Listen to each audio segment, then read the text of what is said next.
Hello and welcome everybody back to the Dumbass class with me, Dyslexic Gamer, as we carry on our tabletop RPG series, Mordheim City of the Damned. So, I hope everyone out there is doing well. In the last episode, two of our group had ventured into Mordheim. They took with them a few mercenaries and some labourers. Their goal was to clear the path. That was it. They had a pretty precise job that they wanted to do, and they accomplished it. It was slightly more difficult than they had probably originally thought it would. The heirs of Mordheim are tainted, and the weak-willed will often wander and be pulled away.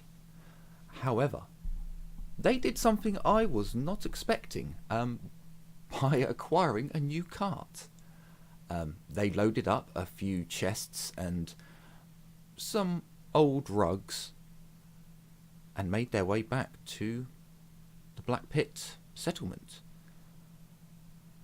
After getting out of Mordheim, they sent word on familiar wings, and a beast of burden, an ox, was brought down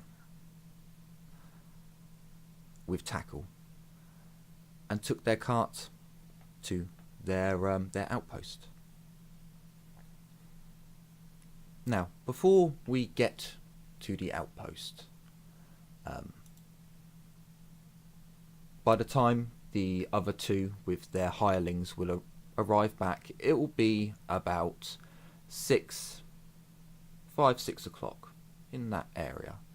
At about 4 o'clock, Azurath, the fading, the fuzziness in your head begins to clear. You don't feel as restricted on your chest. Your breathing is easier.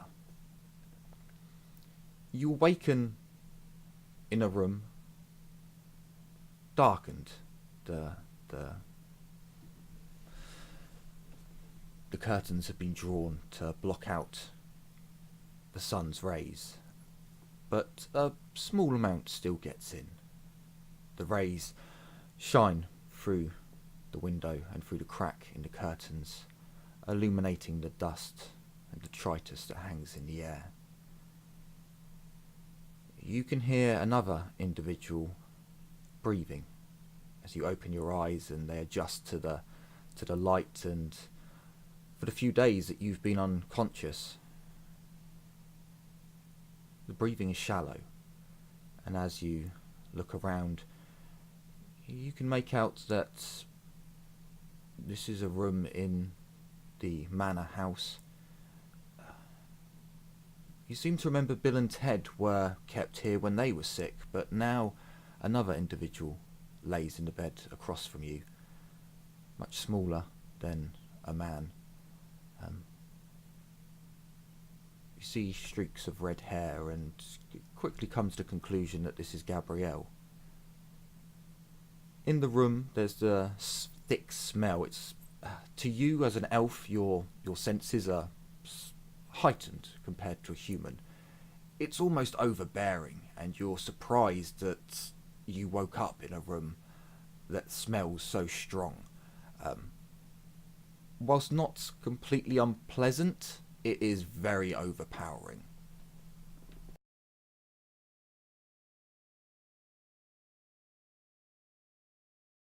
And there is a very loud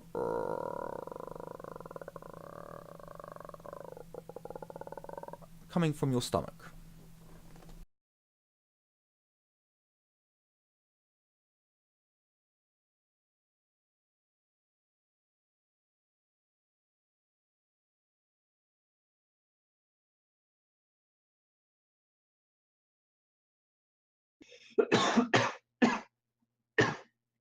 Gabrielle, are you? She doesn't stir, but once you stand up, you'll be able to see more of the side of her face. It appears that she's asleep. If you watch her for a moment, you'd gather that she must be asleep from her shallow breathing and the fact that she only moves a small amount. What the fuck is we breathe in? Ugh. Hey, is there anyone out there?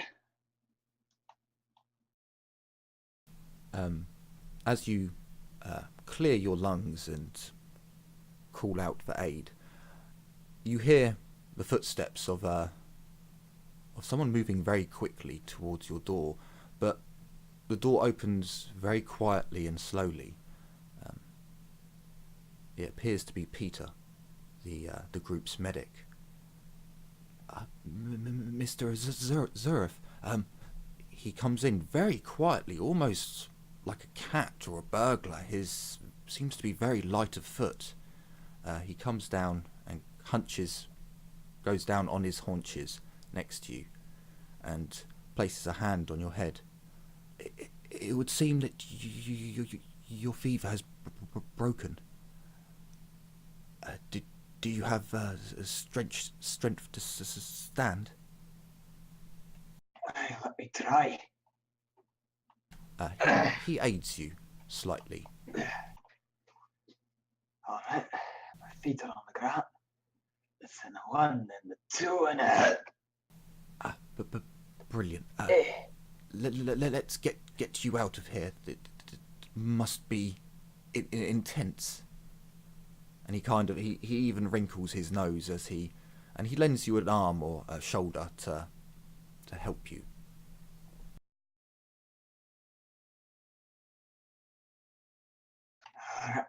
Yeah, I think I can handle this alone. Thank you. That's much better. After you... How long was I in there? Once you exit, he closes the door. The smell outside is much less intense and easier to breathe. I believe you were out for 3 days. Aye, bloody hell. That must have been some strong stuff, you bloody... Yeah. 2 days, sorry. It would seem that you and Miss Gabrielle had a delayed reaction to the spores.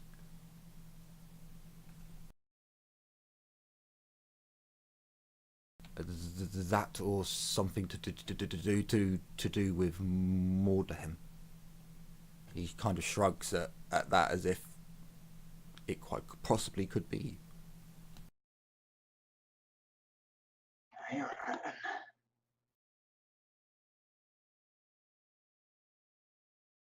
But he helps you downstairs, and almost as if he heard your stomach.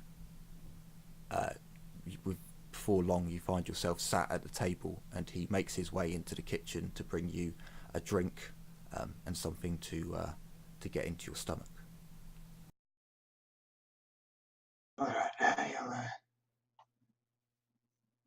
take it from here and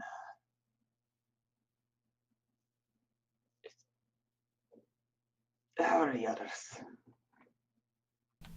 Well, Gabrielle he takes out a notebook and he begins to look down and flick through the pages. Gabrielle appears to be still in danger.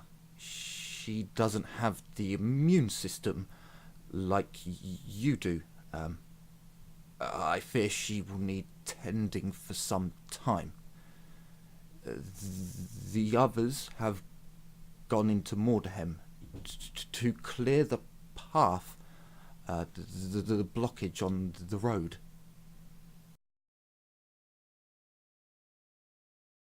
They took some mercenaries and hirelings with them this morning.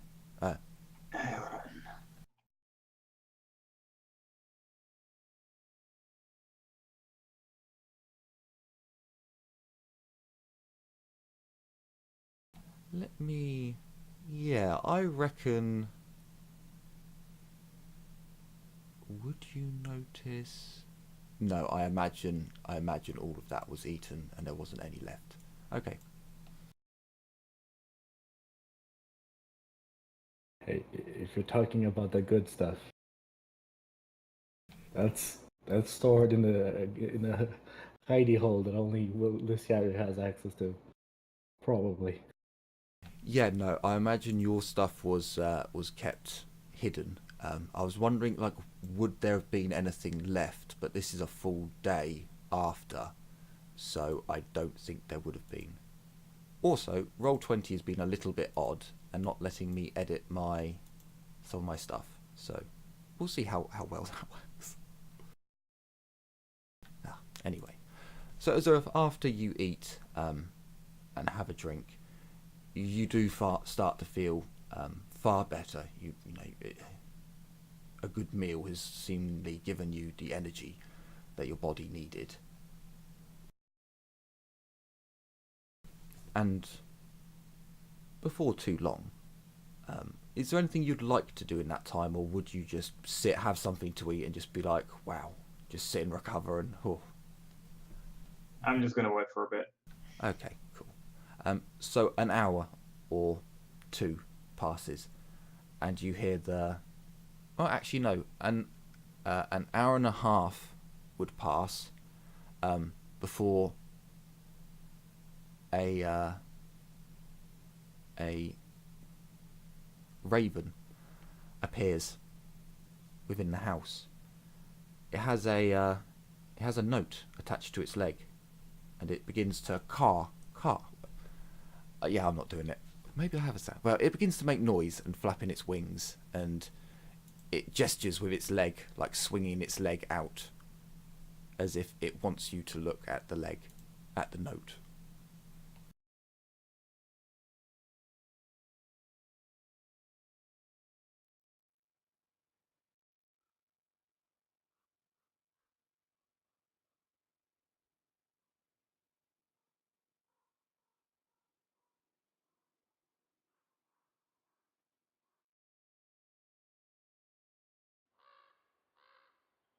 Hey, there you go.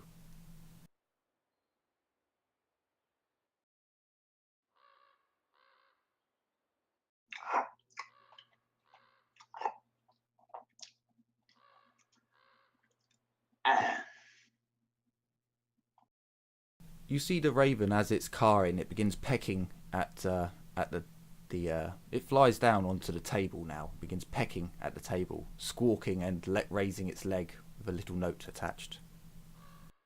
What you got here? I take the little note off. The note says, he's happy now. He stops crowing. The note says, from Lysiara, we have a cart and need a beast of burden to pull it, and we have some valuables to bring up. Please send a horse or an ox.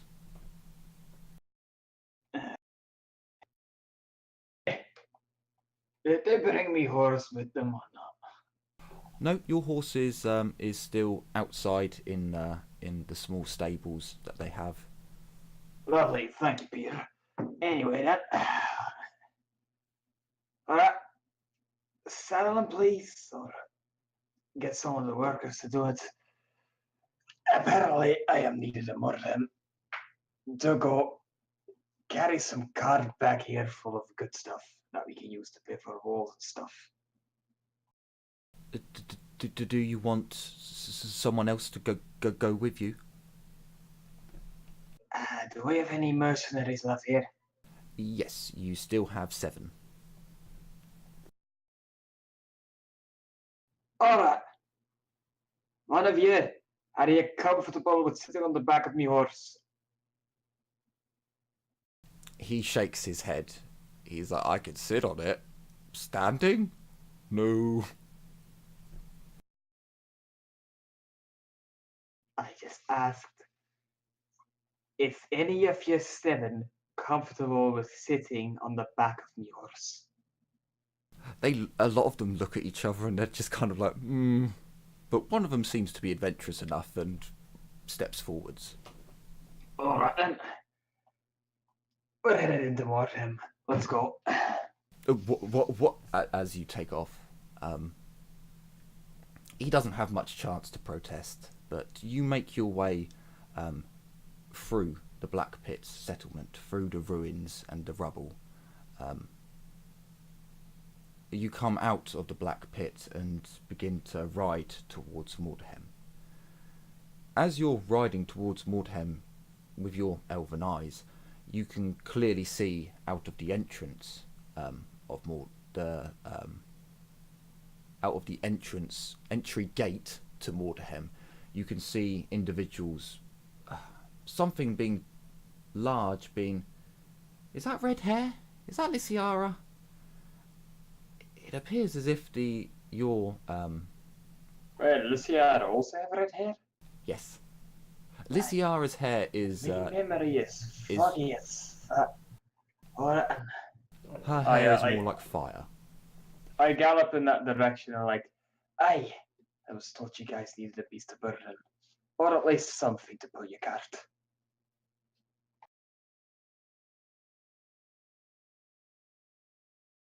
Where the hell did you get that thing anyway?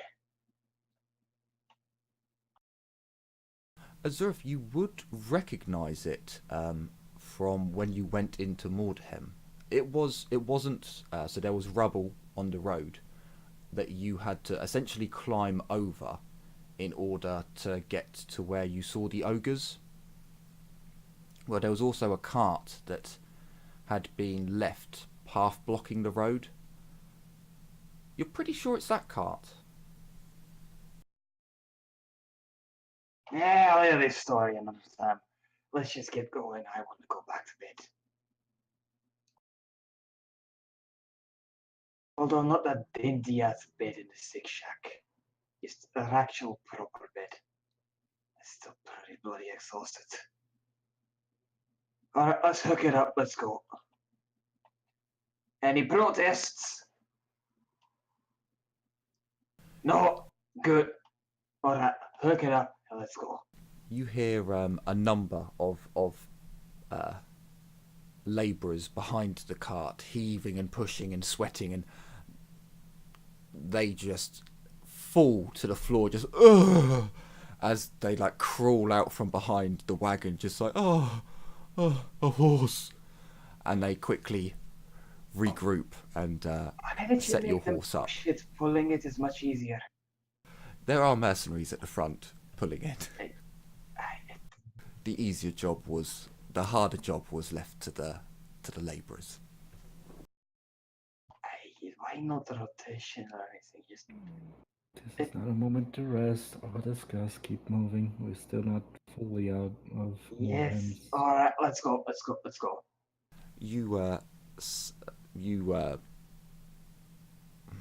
I know there's a word for it, but I can't remember it. It escapes me.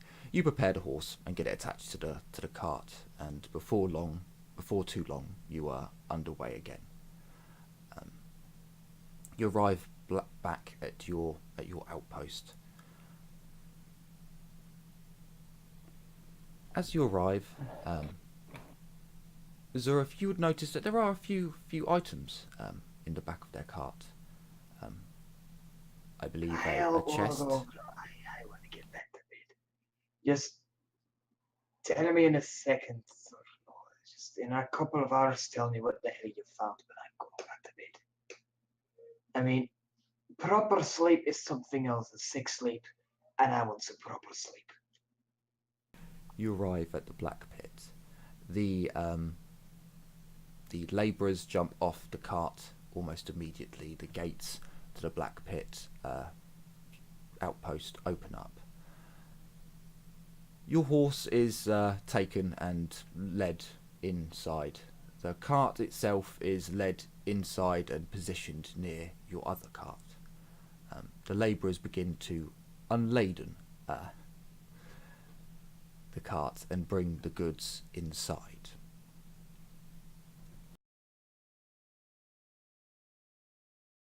Your mercenaries disappear into their little tower, their little fortified house that they sleep in.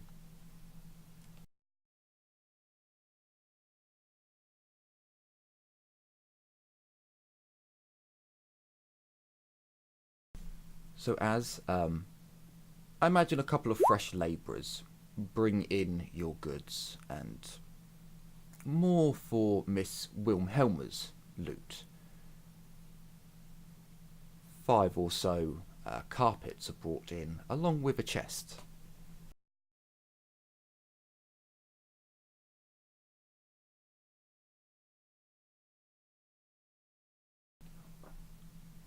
The excitement of loot being brought in before, well, Wilhelm and Lysiara, before you have a chance to really get your minds around, like, ooh, like, what have we got? And I could do with a drink and something to... Dwarves have entered. Particularly the one who seems to be so in love with money and accounting. Yeah, I think that's the right word. I've gone to bed for a bit. Just wake me up when you need. Hey, Azurif! You're awake! I have been riding this fucking car with you for... You're not very perceptive, are you? I'm going back to bed. Sorry, been looking over the goods. Before we actually open these crates I'm and going to bed. things, I am off. See you in a bit. let me just make sure they're not tainted in any way. I'm gonna cast Magical Sense to check if there are any magical booby traps on these goodies. Sure. You sense the loot. You don't sense anything like the corruption of Mordheim, the sporadic firing of the winds of magic being released or being used up. It's mundane as you look over the item, well, the larger items, perhaps opening the chest and just examining.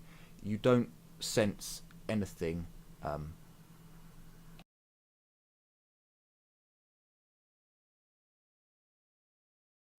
Sorry, a very weird sound has happened in my house. It's alright, it stopped. I shall ignore it. You don't sense anything. I shouldn't have said you opened it, but as you look at the chest itself, it has aged, but it was indoors. So you imagine that perhaps it wasn't outside, so it didn't have a chance to get covered in the dust that reacted to your magic when you touched the cart. Well then, this cart should be cleaned by careful hands, preferably you dwarves. Well, you know how bad corruption can be, so you tend to be more careful.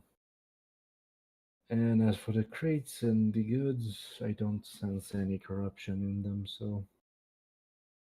Well, let's see what lays inside. Miss Wilhelma, as you begin to roll out your carpets, your rugs, you begin to clean them off a bit, to check the material itself. Can you roll me 5d60? Okay, that's a large number. As soon as my 5d60.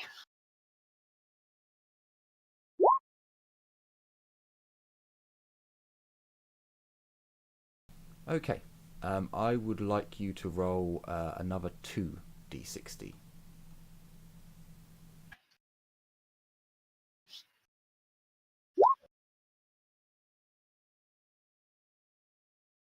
Okay, right. Let me have a look. Now, where was it? Here it is. Okay. So, you look at your rugs, and the dwarf comes over, and he assists you. So, you got a 15. Well, he takes the first rug. He looks at it, and not that much. It's probably only worth like 30 gold, something like that.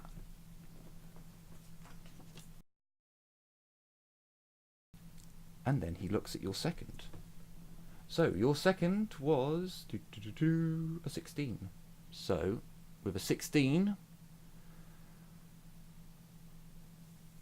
he brings it up, and you bring over a lantern to get some decent light on your loot. And you notice that there are some twinkles of gold and silver. And he seems impressed. He tells you that your second rug is worth 48 gold coins.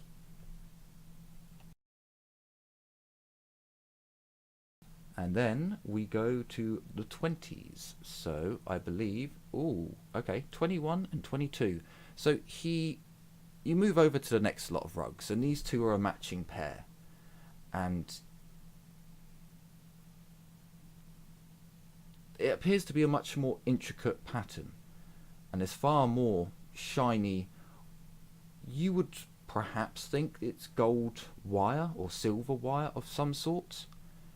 He seems highly impressed at these, and tells you that the pair sold together would each get 75 gold coins.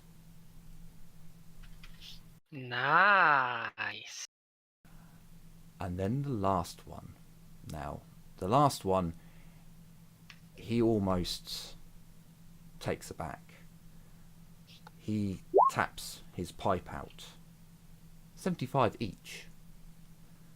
Okay, so He taps his pipe out, and he fills it, and he lights it. He takes out a monocle and begins to look closely at the weave. a monocle. That's how you know shit's getting serious.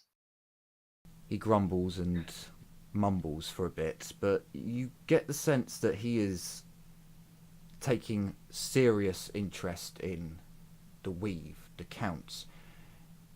You can also... He starts to mumble something. A language. Language that you're just coming into as a student learning, and you can hear Dwarvish numbers being counted in increasing intervals. I'm gonna bro, cause this is my jam. The Fred count is so Oh, high. for fuck's sake. I'm gonna re-roll that with fortune.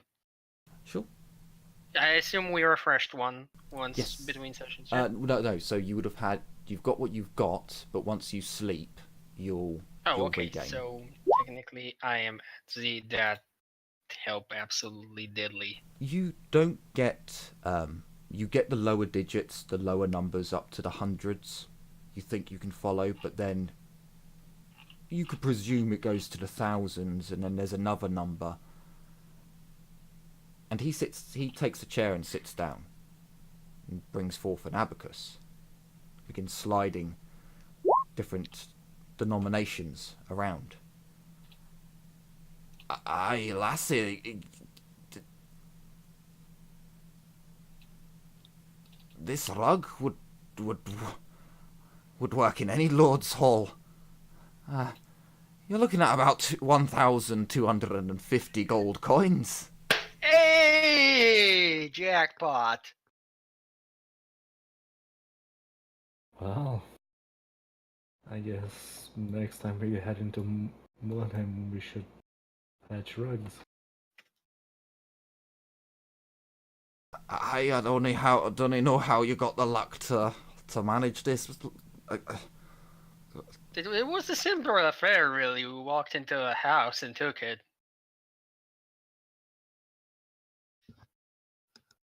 I can't. He seems very much taken aback, and he begins going through his numbers again. And we may need to discuss what you want doing. To be quite frank,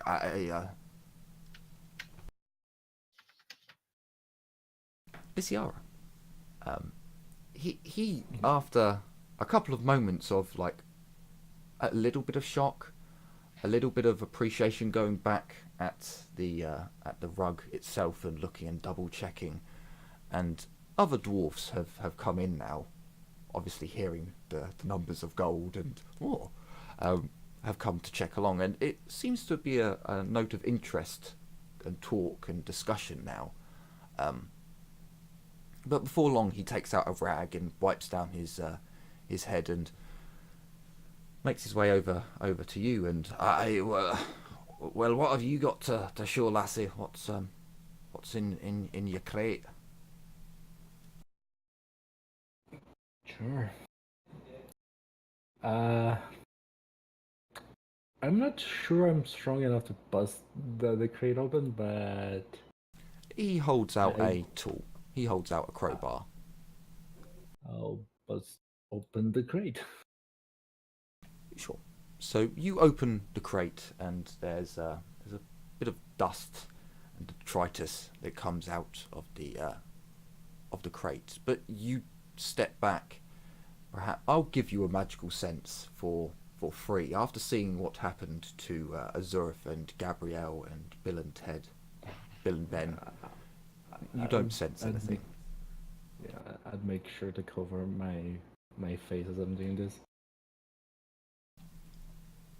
As you sense that there is no danger there, the dwarf seems very, like, he just stands there and looks. As soon as it opens, his head is in there, like, what's in here?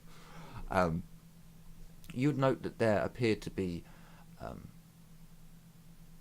very cheap cloth that appears to be wrapping many smaller objects, and there's hay in the box as well. Each item appears to be tied up. The dwarf reaches in and unwraps one, and it appears to be a small golden hammer, the mark of Sigmar.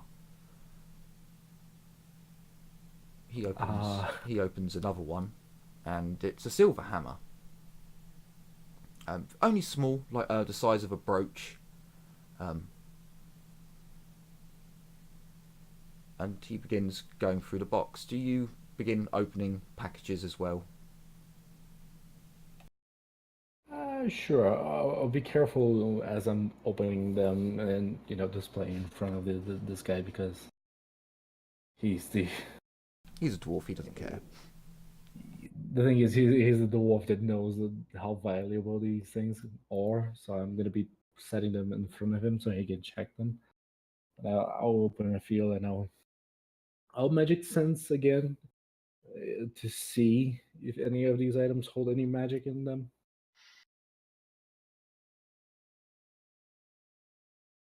Because sure. I mean, this will take some time to go through. So you check each item, and there's no magic within these items. You don't sense anything magical from the dust or touching the items. You sense they are mundane. The dwarf begins biting on some of them and seeing if the metal marks. He grumbles because it does indeed mark. You begin going through, and the first 3/4 of the box appear to be nothing more than these small emblems of Sigmar. He grumbles for a bit, and they're just trinkets and doodads. I don't know, you've probably got 100 of them by now. Maybe 5 gold each. Maybe. Probably worth more as they are than melted down. 5 gold each trinket? That's a good haul, I'd say. But the box is not yet done. You begin removing the straw after you notice that you can't find any small items. You give the straw a shake just to make sure that there isn't a trapped item within. And as you get to below 3/4, You notice that there are larger boxes. You bring one of the boxes out. There's 8 in total. And as you look, it seems to be quite a fine box. It's tied with ribbon. The dwarf he sees the box in his eye. You know what goes in a fine box like that, don't you? I'm just gonna look at him. I'm a daughter of Athel Lauren, so no, not exactly. He rolls his eyes and well, that there, my love, would be. He kind of looks shiftily around, and if my dwarven nose is right, that would be some of the finest silk and lingerie that any fine emperor noble lady could have. Interesting. His fingers kind of do a little twitchy motion, and as he gestures to undo the bow and to open the package. I'll undo the bow. Once the bow is undone and the package is open, you lift the lid off the box, and indeed there appears to be almost a shimmering, silvery lace silk. It can't be human made, but it's exquisite. Even for your kind, this is quite nice. This is something you would imagine seeing, well, not seeing, imagine a high elf noble lady would wear. Although they are made for human sizes. Wow. Very fine fabric indeed. The dwarf takes the package and his monocle comes out, and it's another monocle and another monocle. And he takes a corner and he begins I'm not going to be able to say that word today. He very, very closely examines the material, and aye, it is indeed. I reckon you could probably get 75 gold a piece for this. Excellent.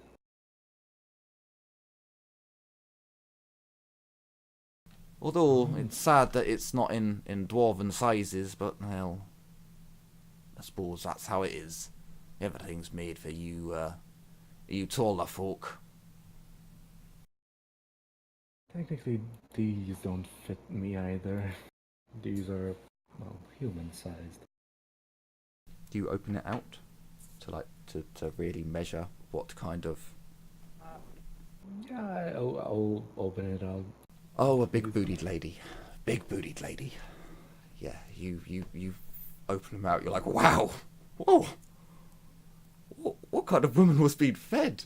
Wow. They like 'em big in the Empire, apparently. Is what you've learnt. Well,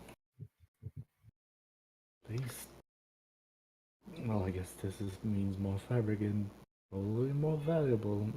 Isn't that right, Master Dwarf?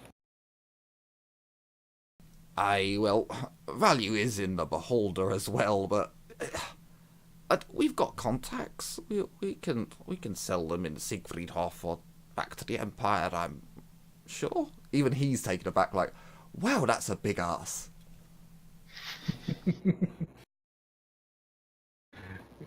I mean, Lucia is tall, and I mean she's an elf. She's not fat at all. She's kind of skinny. But she's like, huh. Maybe if I could wrap this around me like 4 times, it could fit me. But yeah, well, as a dwarf, I guess we're selling this. I don't think my wife would be too appreciative if I sent her something like that, so I'll get on it and see what contacts would be willing to buy it. Yeah. You can add that you've already sold the items. Gotcha. Sadly, Billy Bob isn't here. He wanted to open a shop. How much money was that again? That was 75 gold each, and you had 8 of them. Okay. So, damn, 600 gold, and it was 100 trinkets, 5 gold worth each. Yep. Damn, that's 1,100 gold crowns. Eat for between what, the three of us, or in total? No, No, that's that- what that- Jim made. Well, Lysiara made. Oh. And then there's Yeah. what you made on top. I'm just gonna add a pouch of gold before being split. So, How my side expensive of was them. that other rug? Because the two were 75 gold each. yes. So you had one rug at 30, one rug at 48, 2 rugs at 75, and 1 rug at 1,250. 1,250. Yep. Now Now, I'm just gonna put it here, and then I'm gonna do the mental math on how much is it. with your sharing of the loot, as far as people, every person in the warband gets a share. So all the player characters. Also, Hagrin takes a share, and it's up to you all to discuss if the settlement gets a share as well. But once the dwarves go in with you, the stuff they find is basically, if they grab something that's valuable, it's theirs. Except from Hagrin. Hagrin basically counts as a member of your team. Very good haul. Oh no. I say we take our share and we invest the rest.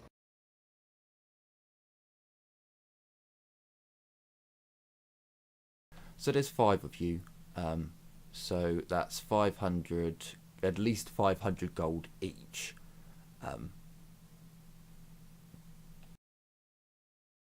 I need to check one thing on my book. Give me a second. Sure. Oh, also, let me roll the doctor skill for Gabrielle's treatment.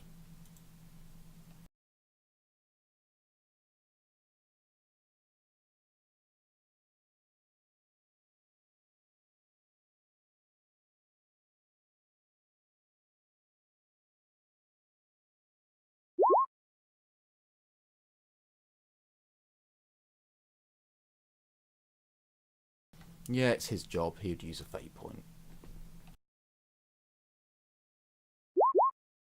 There we go. He has succeeded for today.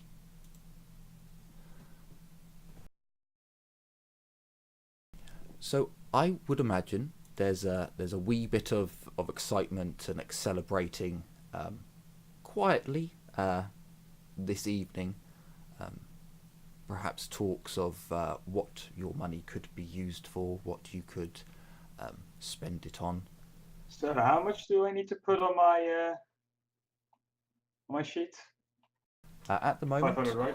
At the moment, we're going to count Gabrielle as still being here and Hagrin. Okay. So it's Okay. really quickly, it's 500 gold crowns each. But then you've got the 78 that you need to divide up between the 5 of you, and I can't be bothered to do that maths.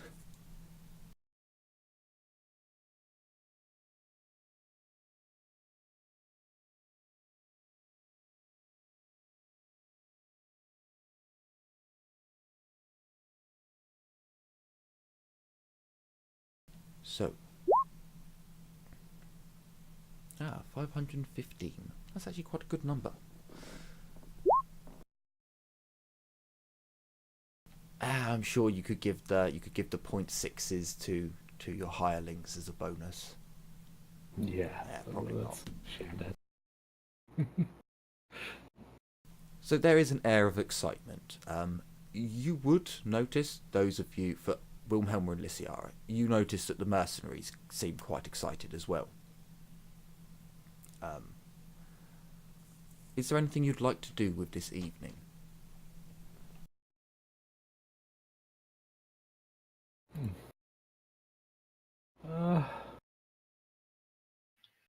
I guess Lysiara would probably say that to, keep morale high, we should probably celebrate. But then again, Lysiara's like, we should probably celebrate, but how to celebrate with these people without using my wine?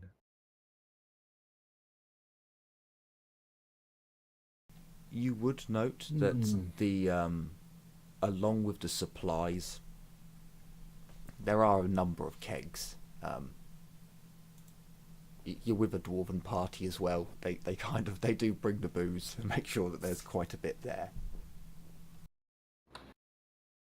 If I remember correctly, I had 3 elven wines. I'm going to share 1 elven wine with the people because I need to keeping the morale high in the fort would be a good thing.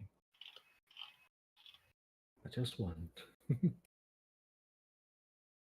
This is to remind me of home in the dark days ahead. So is this with essentially all the named NPCs, your group, like all the important people, and just double rations for the rest? Because 1 bottle of elven wine won't go between 20 something people. That is indeed right. This is mostly for the higher up people, not the dwarves though. Actually, I will give it to the dwarves too. Otherwise, they might not like it. Thing is, they can't appreciate this fine wine. I would probably say that most of the dwarves politely decline the offer of a small glass of wine, much preferring to break out an ale. But you would get like Dimzid and Hagrin would definitely try it. They'd be appreciative of it, but it's not really got the kick of Bugman's, and although it's very refreshing, it's not got the depth and body of ale. Actually, I don't think Lysiara would be stingy, so she will actually share 2 bottles of wine, and anyone that wants to have a drink of it, she will allow them to drink it. Sure. Peter, the other 2 craftsmen, 3 craftsmen. I think you've got 3 human craftsmen with you. I've got the note somewhere. And a couple of the Bill and Ted would try it, but again, a bit too rich for most of their tastes. But Peter would definitely, you see him with his small glass, taking his time over it and appreciating it. You very rarely see Peter drink. He's more of a waterman, or half ale at quarter ale at most. He's not a drinker. He seems to appreciate it.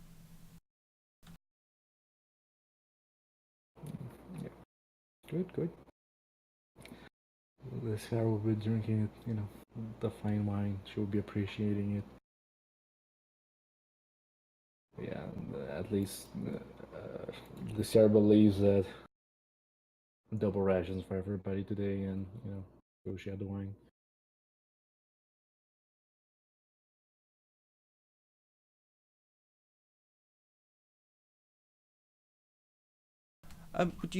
Would you just have a drink, or would you also have like a music? Have someone playing some instruments. essentially have a small party in your tavern, or would it just be no, just a few drinks and something to eat, something extra to eat, and then normal as normal? I mean, this is the first hall of the group, so I think it should be kind of a party. What does the rest of the group think? Sure. Yeah, why not? Okay. So as you all sample Lysiara's wine, and slowly, you're not sure exactly how it happened, but one thing leads to another, and there are kegs that are brought out and brought into the tavern area within your stronghold. And then next thing, someone is playing an instrument, and then the dwarves are singing, well, more of a poetry war songs and different chants and hymns, and then the humans, and before you know it, a small party has begun, and everyone seems to indulge in a little bit more food, a little bit more laughter. You notice a couple of your labourers who came with you are telling their story to the rest of the labourers who stayed back at base. They just seem captivated by their words and hanging on every detail, and you almost get the sense of those three that went with you have become the big dogs in their very small pond. That for the labourers at least, they have achieved something. The mercenaries too tell stories and speak of the oddities that they had seen within Mordheim's walls.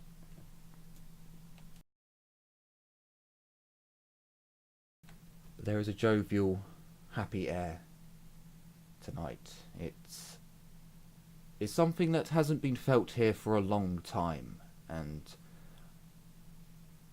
the player characters, and perhaps Hagrid, would notice that your merrymaking has even garnered the ire of your other residents. The ghost, Beertrude, appears to be dancing up in the... Drawing their ire means that they're not pleased by Yeah, it, you know that, right? I was meant to say gaze, not ire. I'm not quite sure why I said ire. Yeah, their gaze. Beertrude is dancing in the... Oh no, now I've forgotten the other word. Son of a bitch. She's dancing in the higher reaches of the ceiling. It's peaked ceiling in here, and Lysiara, as you sit back, you would definitely notice and hear the gigglings, and you can see her dancing in the rafters. That was a bloody word.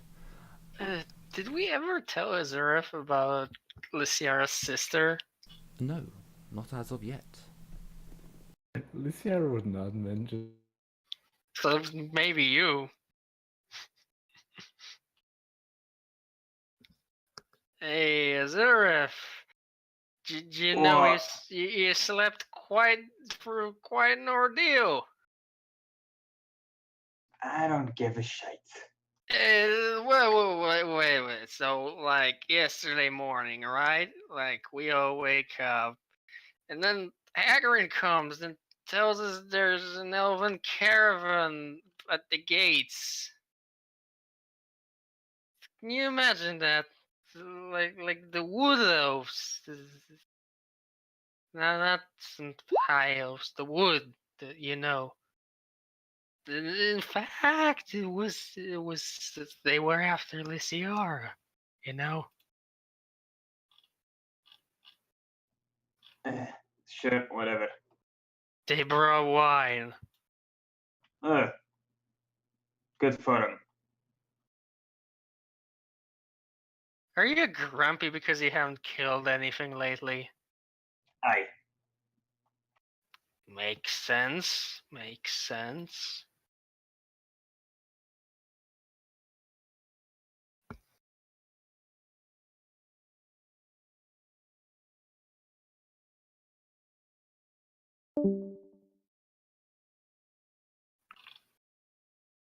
Or just dropped. Ah, The Mr. gym. Jim. Ah, Andre dropped. Okay.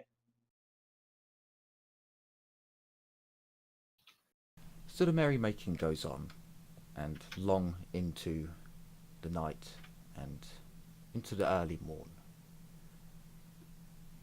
The 22nd is a day of hangovers, I believe, as you all wake up much, much later than you would normally wake up. Miss Wilhelma, as you awake, there's a groggy pain in your head that you know very, very well. And as you sit up on your bed and take a deep breath and, the pain, memories begin to flash back. The night's jolly making, the singing, the dancing. Did you dance on a table last night? You seem to remember you were dancing, but you're not quite sure. You were definitely dancing with someone. And then you remember that, oh yes, I was having a little dance with with Dimzid, and the other dwarves who had come in. You seem to have memories of lots of dancing and singing, and can you roll me constitution? Toughness. I was thinking D&D terms. Toughness or consume alcohol? This would be toughness. I'm essentially putting it as everyone got drunk last night. Okay, that's fair. So Flat toughness, yeah. yeah, just flat toughness. Can everyone do that for me, please? Wilhelma, you feel a bubbling sensation in your stomach, and you take a deep breath and swallow deep as you hold it down. It's still in there. Oh, but you definitely burp and feel the fragrant taste of Parmesan cheese. What happened? Can I get a toughness test from you, Lysiara, and Azurif, to see if you throw up in the morning? I'm not so sure this year would overindulge, but Is this consume alcohol or toughness? Just flat toughness. You don't, Lysiara. You wake up, and although your head is pounding, although you can definitely, yeah, I drunk too much. I may have enjoyed that wine a bit too much. And you get flashbacks of, was I dancing at one point? No. Maybe. You're not quite sure. Azurif, as you wake up, it's almost as if the smell of the remaining incense just leaks in, and you feel vomit come into your mouth, but you swallow down hard, and oh, that's gross. Oh, my head. I should not have drank anything while still not sobered up for Mordheim. Ugh. And actually, let us do a couple more rolls, because I think other people should have to roll to see if they throw up. I did it to you, so who else? Ted, they definitely got drunk. Bill and Ted. So there's Ted, and here's Bill. How's Bill gonna do? Wow, your toughness isn't great, Bill. I also want to do Peter. The dwarves, I'm gonna say they're hungover, but they handled their alcohol well. Peter. If they are not hungover, there's probably something wrong with them. Okay, so Ted manages. He had a good night. You remember him dancing on tables, or was it the bar? Yeah, for Ted.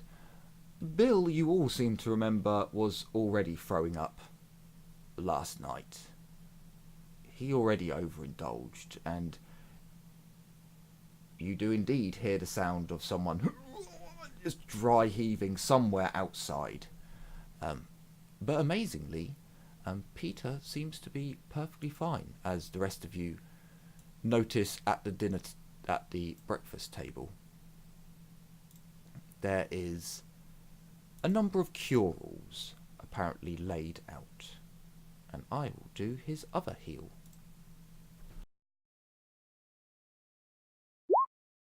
Cool. So you awake on the 22nd, hungover but happy. Your night of enjoyment and fun and a moment to let loose. You can all remove 1 insanity point from your tracker, as it has been far too long since you last just enjoyed yourselves.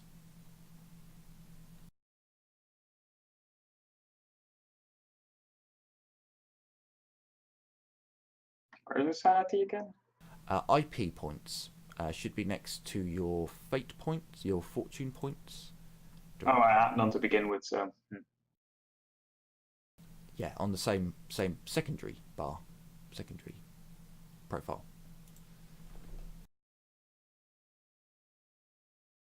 You wake up and have a decent breakfast of eggs and cured bacon. For others, it's fresh fruit and vegetables, but you get a cure-all down you, and by about lunchtime, you're feeling much, much better.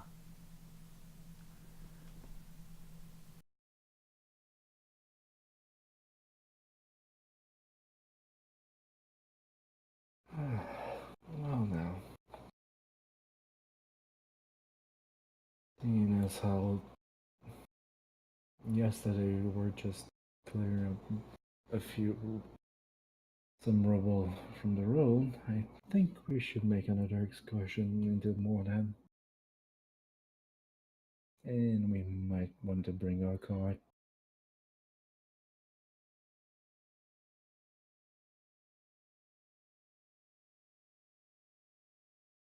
So Wilhelm and Azurif, as you've recovered from your hangovers, perhaps Azurif, you're doing a few axe swings outside, trying to get your muscles back into the motion of fighting. And Wilhelm, perhaps you were checking out a design that Dimzid was showing you for a rifle he had in mind, taking you over the Pacifics. When you were propositioned with an idea to go back to Mordheim.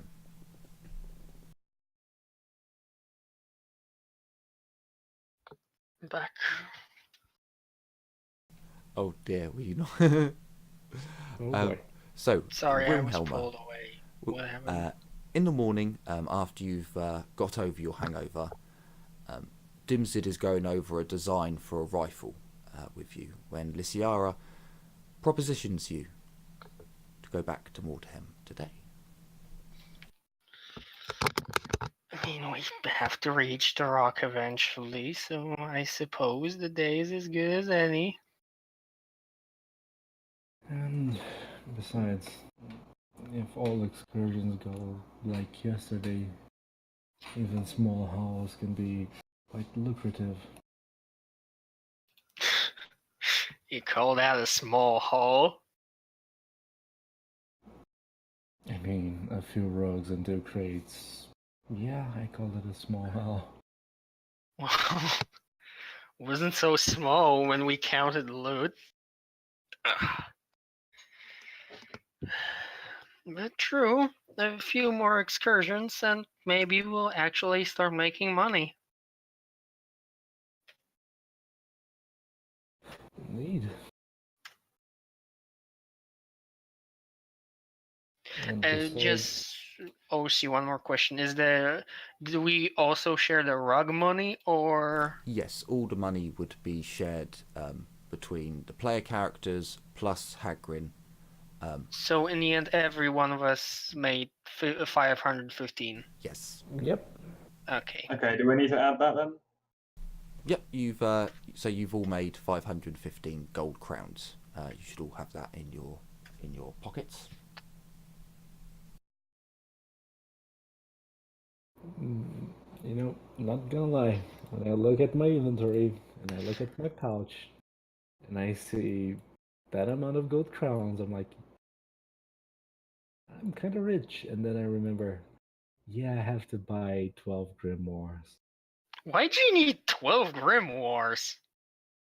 So Lord, Because I need, he genuinely needs it. I need 12 grimoires and 3 magic items. The magic items I have, the grimoires, I The don't. fuck you need that many grimoires for? Technically, I only need 11. Not so. It's not as bad, but it's still My point still stands. 5,500 gold crown. Because knowledge. I need a book. 13 grimoires. No. 12. I need 12 in total. Okay, whose holy number is 12? Besides, I need a grimoire for each school of magic. You're elf though. You don't care about schools of magic. Exactly. I am an elf. That's just for my apprenticeship. So the schools of magic for elves would be the disciplines of magic, essentially. Because it still adds up to the same, fire, metal, blah blah blah, nature.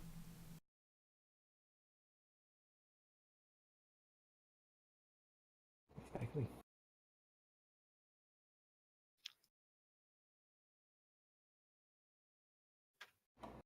Sorry, I was doing something with the map. So, if you'd like to go into Mordheim, that's perfectly fine. Who would you like to take with you? Like, what kind of numbers are we talking here? And which personnel? Bill and Ted are now available if you want to take them. All the dwarves are available. All the mercenaries, everyone who you know of is available. Just remember that you do need to keep enough to defend the base, should anything happen.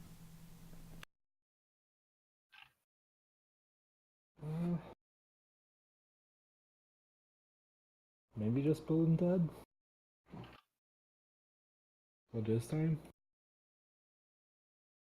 Definitely not. I would say definitely not a traitor dwarf, because if he dies, we have no one to evaluate the earnings. Sure. Hagrid, I don't think we should bring him yet. Yeah, I think just Bill and Ted until we secure the rock. What do you guys think?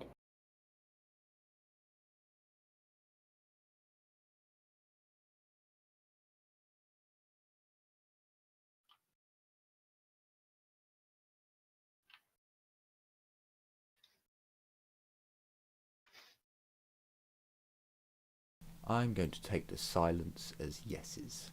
So, What was the question? how many hirelings do you want to take with you? At the moment, it's your group plus Bill and Ted. That seems fine. Right, I think that is... Do you want to take your cart, or are you going in just on foot? That'd be the other question.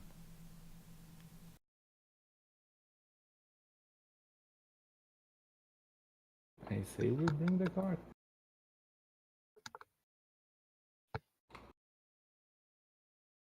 Okay. I said let's take the cars. Yeah, let's take the cart. We did clear the road, so... Mm-hmm.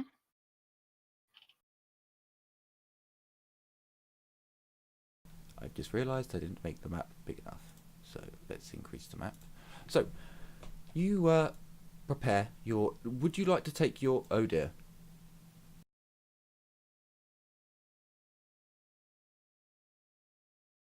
I'm still connected, I'm still live on everything. How come everyone evacuated the... Roll 20? The same thing happened on my end. So at the moment, we've got the Soon Raccoon on his own. then you've got me on my own. Oh no. Poor Soon Raccoon. Oh, internet has been... No, service your connection. But is that for the stream? Is that... Are we losing frames? No, no. Wait, everybody warped back into existence. Never mind. The calamity is over. It's not sure what Roll20's doing there. It was probably checking to make sure that we weren't white males. Shush. Silence yourself. It probably was. It's alright, I'll cut my beard off and call myself Jane. It's fine. They'll love me one way or another. So, you... Not bonus points, because then you're also transgender. Excellent, No, they will boost my career. You know what? No comment. I am not touching this. I am not touching this subject. Mm-mm. Good, good. So, the map is set. As you make your way to Mordheim, you load up your... that was it. Are you taking your new cart, or are you going to take your original one? The new card is rickety and busted currently, isn't it? Yes. Well, it's not in great condition. You would put it... Think of your old cart that you had. It's not in great condition. It's got stains on it, and some of them don't look great. But it is empty. Whereas your old cart does still have some possessions on it. But it's up to you. I say we bring the new card, because if we have to lose a card, it's better to lose the worst version of a card, I guess.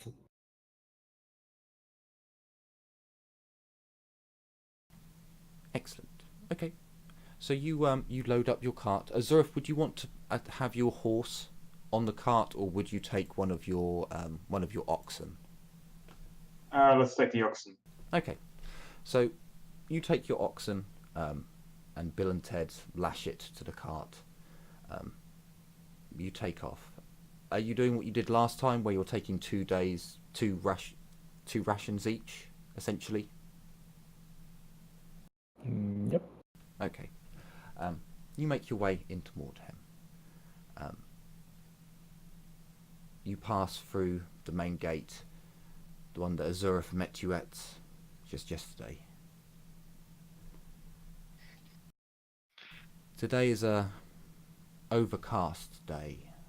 There's not nearly as much sunlight as yesterday. The tension feels almost like a soup as you enter the city. It's almost as if you've dived under cold water as an icy chill hits the party. But you push on.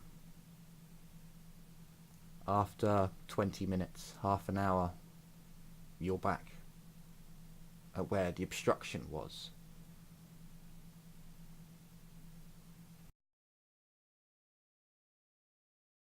And you push on. You go along the road further, deeper into Mordheim.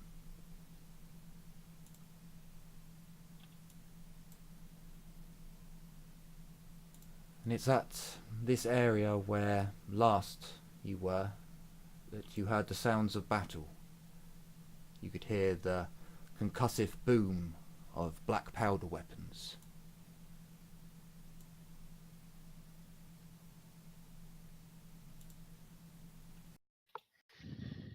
You don't hear those noises now. You don't hear the sounds of battle, but you do hear other noises. The crackling of a fire. Raucous laughter that carries on the air. Deep, bellowing voices. And you go closer. You're now at the edge of the docks that connect to the bridge that leads over to the rock. You look over to where last you saw the giant ogre dressed as a pirate captain. You don't see him stood there, but you do hear the booming voices. They're coming from the wharf's edge, actually on where the wooden jetties, where the boats would be moored up. At the moment you're on the sidewalk, there are houses and the city behind you. In front of you, you can see the rock. You can hear the river as it flows through, carrying detritus and banging and the sounds and smells of a river running through multiple cities. Wilhelma, this is a familiar smell to you. The others, maybe not so much.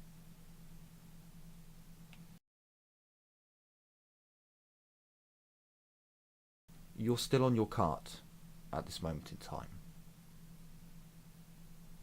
You might be able to get your cart onto the stone walkway that is above the jetties where the boats would moor, or you can go along the cobblestone road that would lead you to the portcullis of the bridge that leads to the rock.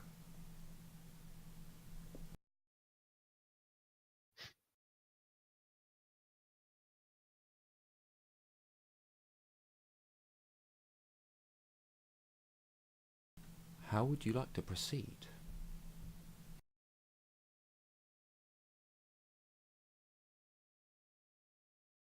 Can I roll perception just to see the general area around us?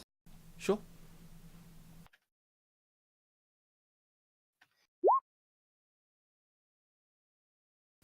Okay.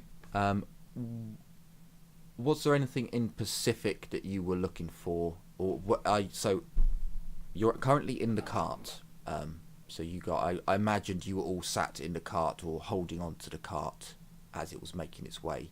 You can be walking if you wish, but at the moment I've got you in one position. Are you just looking round, or are you going to look and investigate things?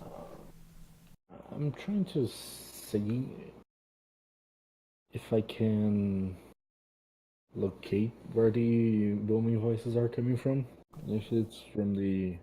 It's coming from the wharf. It's coming from where the boats would dock up on the jetty, however you want to describe it. You're currently on the stone promenade, on the stone sea wall, right back by the houses. So you're still technically, behind you is still all the city, and in front of you it opens up. And you can tell that they're in front of you and down, because that's where the voices are echoing up from. And again, you would also note that there's smoke rising and the smell of something burning.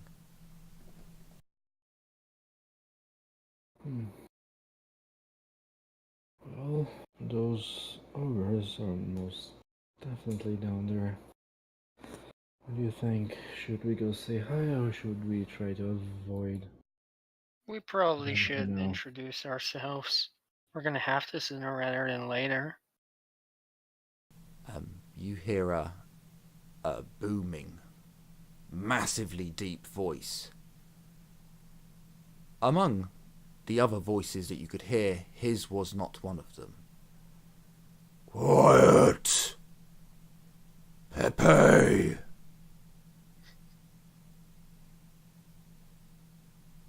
Ready up, lads! Company's coming! You hear the sounds of booming bodies getting up on fairly flimsy wooden boards and huge objects scraping along stone.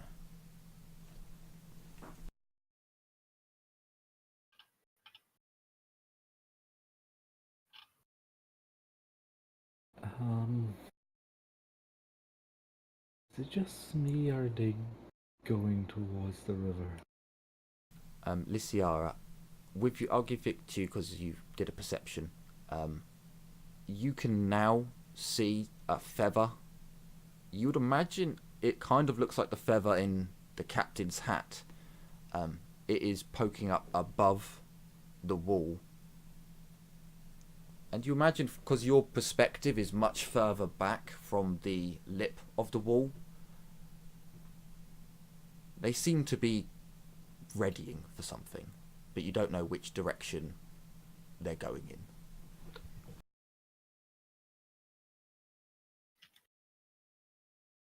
Well, they're preparing for battle. Should we help them? Let's first see what they're up against. Fair. I'd agree with Azureth. They might be gearing up for battle, and if they see us, they may just shoot us.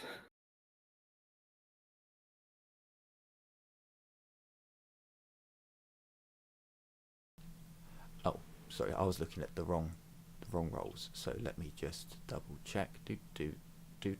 Then your perception. Then them. Okay. So as your group is discussing your next actions, Lysiara, you see where the feather is kind of moving around. Something else begins to bob around before you see this. What the hell is that? It almost looks as if it's some kind of bird, and it's hopping, jumping, and then it spins around and looks straight at you before it disappears down, and the feather begins to move away from your direction.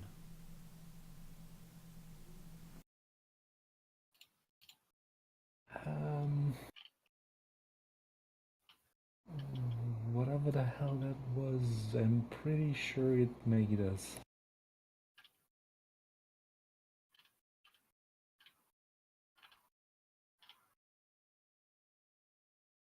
So, if you look at the north of the map, you will see there's an area that you can place your tokens in. Actually, I'll give Where? you north of the map. I'll make it Dead. bigger so you can see the There ain't nothing but darkness up north, Chief. There you Oh, go. That no. was a really long delay. That was a really long delay.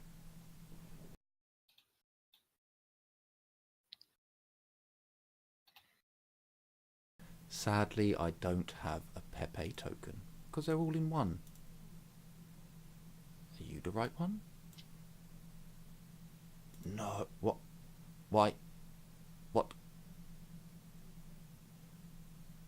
Oh no. No, he's got to be around here somewhere. I made him. He's got a sheet. So where did I put him? Ah, the issues with having like a million NPCs. I really should delete them. I should just be like, no, they're not going up against them anymore. Just delete. But I can't. Oh wait, he's a custom. I made him. So where is he? He's not in the warbands. Is he in the? No, he's not in the cat. Well, that can't be him, because he should have a token, and he should have a name. Uh-oh. No, it is him. Okay, so why doesn't he have a token? Oh, you lazy bastard. You past me. Past me, were you lazy? Let me see. No, they're the... How odd. Okay, I don't know what I did, but essentially we'll carry on. So you make your way... So, sorry, you are where you are. You can you can see down to the wharf. Sadly, this map will not look or sound anything like... Well, it's not going to sound like anything, it's a map. It won't look like anything like what I described, because life doesn't work that way. But you can see the city behind you, and sadly, for some reason, the black pit, the rock is a lot closer. You can see the bridge that carries you over the river. And Lysiara, you saw the hat and the thing in this direction. Okay.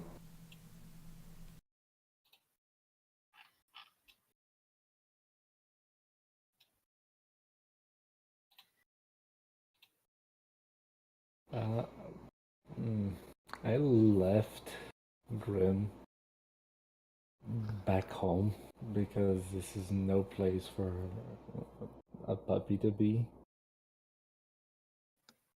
And I'm pretty sure I would tell Kurasu to just, fly up and be careful. So I'll tell Kurasu to fly up, and I will also ask Kurasu to look from above and give me a better perspective from a bird's eye view. Okay. So your familiar takes to the air, and soars up. And you can see him go away from your position, but then he swings back round, and as you close your eyes, you see through his. You see the wharf, you see the river, and you see the black rock. And as he comes down slightly to get a better perspective, you see the large individuals. I believe I said there was 5 of them in total last time. These giant slabs of meat and muscle gather up their crude weapons and tools from off the side of the sea wall and from the wharf itself. You see that they've taken up position next to a supporting pillar. The pillar supports the bridge further along. There's a stone foundations that you can now see there's a cook pot on, with several crates and bags, and you just see blood running down the side of part of the stone. And as Kurasu changes his direction, he takes interest of the blood and comes round, and you can see that there's some sort of creature that has just been ripped apart and hacked, but it appears as if the meat has been hung up as if to cure it or to dry it. It is such a barbaric way of doing it. It kind of takes you aback and shocks you a bit. You can't tell what the creature was from Kurasu's perspective, and with body parts missing and hacked up, it's no wonder. But they are a creature of some sort. As he changes and comes along, you get a better image of the larger of the ogres. He appears to be directing his men round, and as you look through Kurasu's eyes, you see that there are indeed stone steps that lead up onto the sea wall next to a slip road, just a short distance down from where you are. In measurement terms, it is about 60 to 70 feet away. Squares, which I think we said were feet.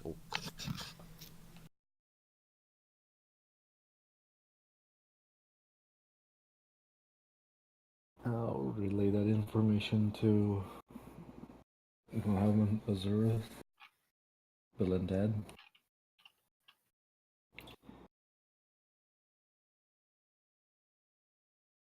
Well, now what?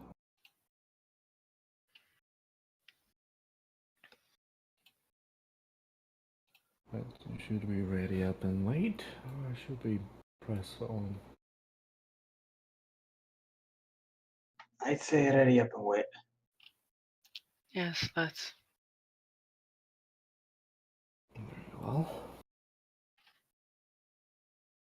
Okay, so as your group readies itself, Ted takes position behind a barrel. Hang on. Ted takes position near Azurath, and Bill takes position behind a barrel, readying his bow and preparing for the upcoming fight.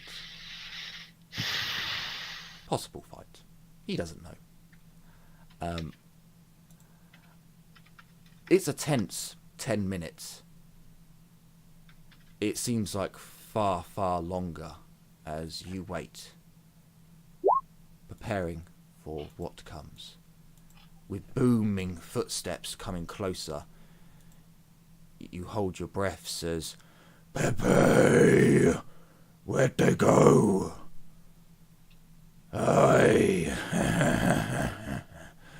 I smell 'em now. Let's go, boys. Boom, boom, boom. The footsteps are echoing. They almost echo through your body itself as the creatures get ever closer. You see them long before they get too close. It appears as if they have climbed up onto the bridge rather than taking the stairs. I present the captain. Oh, he's a big one. Well, it's his picture. No. Actual size, he's a big one. He is massive. I mean, if he's that size and he runs our way, I think we should probably just run away as fast as we can.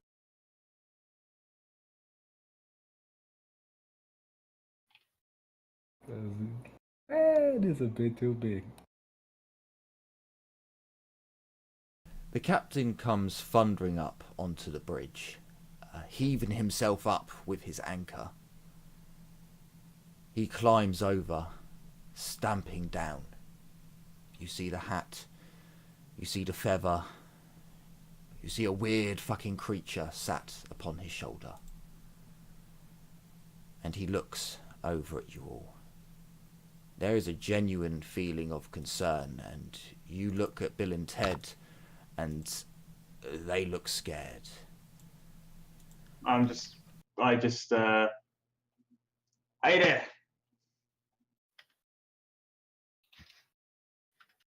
He steps forwards, unfortunately under his bloody picture. We'll move that to the side. I'll open that so you can see him whilst his token is there. The token that is on the bridge is him, along with his cronies. He steps forth, holding his weapon, his anchor, and why can't I click on you? Oh, you idiot! I put. Why do I keep doing this to myself? Sorry, I put them on the map layer so I can interact with them. He steps forwards, whilst his cronies, his crew, begin to drag themselves up. And who you be, little ones? Hi, my name's Azurath, and either Bill and Ted and Wilhelma and Luciana. And why you be on my bridge? Oh, sorry, we didn't know it was yours. Is there some kind of toll we need to pay or something? He leans over to the bird on his shoulder. He raises his hand with a blunderbuss in it. He raises his hand up to cover. The bird seems to nudge into his ear. Aye, there may be a toll, Why are you here? No Yumi. Come here in too long. Yeah, well, we figured it was past time for another visit. Aye, and we also there is a specific place that we need to get stuff from that was lost back when this entire place fell to ruin. That, and there is good profit made with all the other stuff we can get out there. You see the bird thing jab into the ogre's head. He puts his blunderbuss back into the strap on top of his back. With the barrel end up, he raises a ginormous hand and gently caresses the parrot or bird or thing. Burb. That's a Gretchen There's- dressed as a bird, isn't it? You don't know that. It's not Gretchen. Why? Will be the code. He looks at you questioningly. You knows the code, right? And What that is, you know, he's is where we're going to end the episode. alright. Alright. But. Yes, I'm afraid that is where we'll be ending. I hope you've enjoyed this episode, and if you are, I hope you'll join us here again next time. I know the episode was a little bit short for this time round, but things will happen that will end up eating lots of time. Lots of glorious, lovely, juicy time. So we will save that for the next episode. Yes, with nothing left to say other than take care, everyone, and as always, bye-bye for now. Bye-bye.